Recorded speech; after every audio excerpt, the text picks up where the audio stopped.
The movie opens in Spain in 1492, and a voiceover tells that Sultan Muhammad and his people still hold out in Granada. But, if the Sultan's son got captured, he will surrender the Apple of Eden. The assassin's leader asks Aguilar de Nerja to fight for freedom against the Templars' tyranny, who is seeking to take out the Apple of Eden. The leader says if the apple falls into their hands, the Templars will destroy everything that stands in their way. Aguilar swears to sacrifice his life to save the apple, then the leader cuts his finger. Aguilar recites the assassin's creed saying, "We work in the dark to serve the light." In Baja California in 1986, we see a boy named Cal Lynch, from the bloodline of Aguilar, riding his bicycle on the roof, and he tries to jump but falls. He goes home and finds his mother dead, murdered by his father Joseph. Joseph tells Cal that your blood is not your own, they found us. He tells his son to run and live in the shadows. Cal runs, and Alan Rickon arrives at their house with his guards and kills Joseph. 30 years later, Cal is in jail in Texas. The priest visits him in prison and recites some Bible verses to him. They then take Cal to frame him for his mother's murder. They ask him for the final statement, which he says, "Tell my father I'll see him in hell." His deathbed gets ready and he remembers the time he spent with his mother and wakes up in the lab.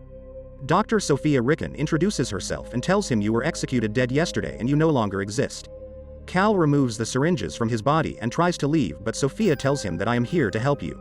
But Cal doesn't listen to her and collapses on the way out. He crawls forward, and when the guards come to catch him, Sophia stops them. He staggers to the balcony and climbs the wall. He starts to jump, but Sophia stops him.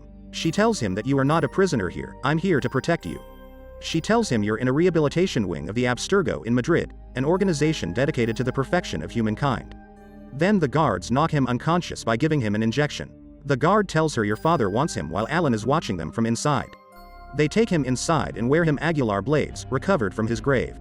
They attach Cal with the large claw-like mechanism called the Animus and insert the epidural in his brain.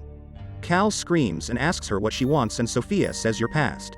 She tells Cal you are going to Animus and inside you will feel and touch the memories of someone who's been dead for 500 years. The machine picks him up and starts the procedure. They start Cal's memory to synchronize with Aguilar's memory.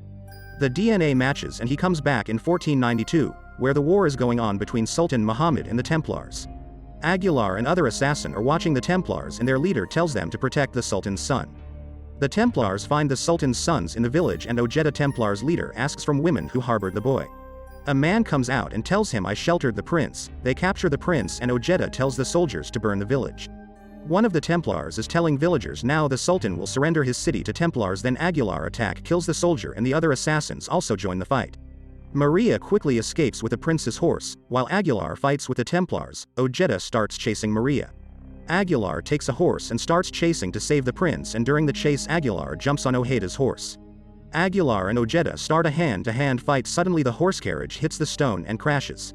Aguilar jumps on the prince's carriage and unlocks him from the cage, then Maria removes the horses. Before they can fall, Aguilar attaches the rope to the rock with his blades, causing him to crash down the cliff. Cal also falls in the lab, and Sophia orders to take him back to the rehabilitation lab. Cal sees Aguilar walking towards him in a dazed state. Sophia comes to see her father, and Alan asks her why she stops the Animus. Sophia tells him they need his confidence and also need to keep his body fit, and then he'll lead us to the apple. Alan meets with Ellen, who tells him, "We are giving you a lot of money to complete the Abstergo project, and next week we should discontinue your project." Alan says his daughter traced the protectors of the apple in Andalusia in 1492. When she asks about their descendants, Alan tells her we've traced his 500 years, Assassin's Brotherhood.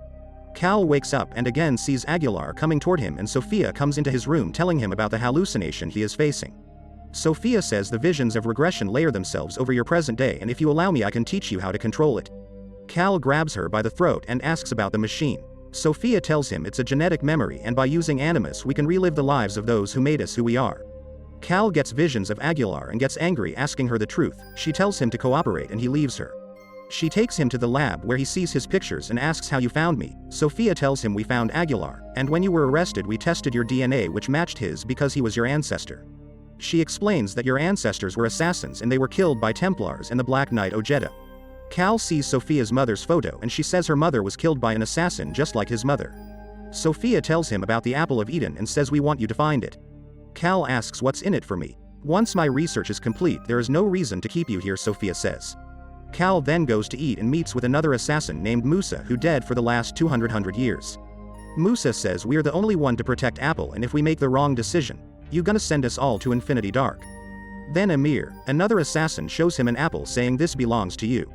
When Nathan comes, Cal grabs his hand and Nathan says you're gonna lead them to it, but Cal says no, I'm going to eat it. While eating, he visions his father and sees Aguilar again. On the other hand, Alan says to Sophia that Cal has to go back to the Animus now. Sophia says I don't want to risk his life, and Alan explains we don't have much time. Cal fights with Aguilar's vision and gains powers. When guards come to take him, he starts beating them. Soon other guards come and beat him and take him to the Animus. Another assassin sees this and Nathan says we should have to stop before he betrays us.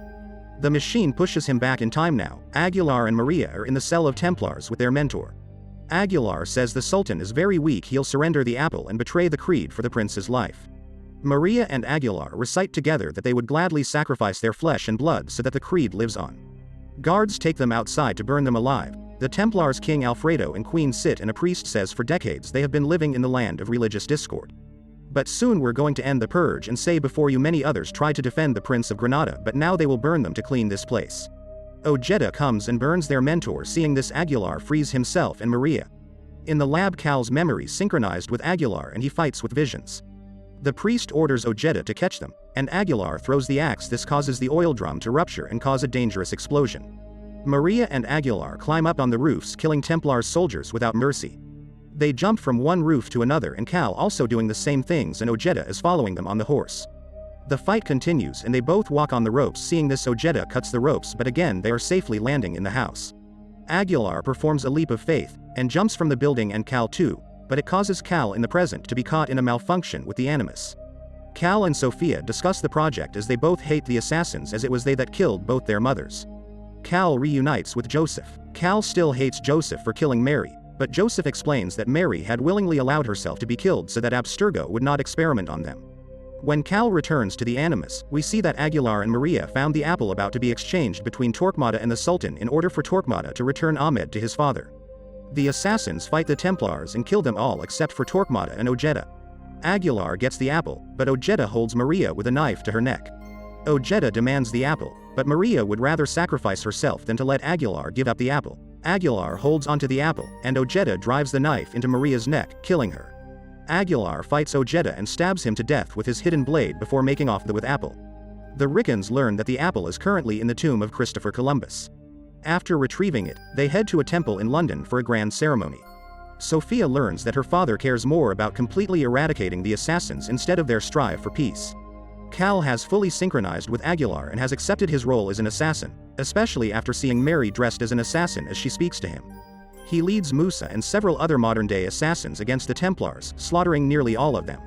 Cal and Sophia come across each other. She threatens to expose him, but he knows she won't do it. They make it to Rickon and kill him before taking back the apple. The assassins are now free from Abstergo, but Sophia appears to conspire against Cal in retaliation for her father's death. Make sure to subscribe and turn on notifications to watch more videos like this.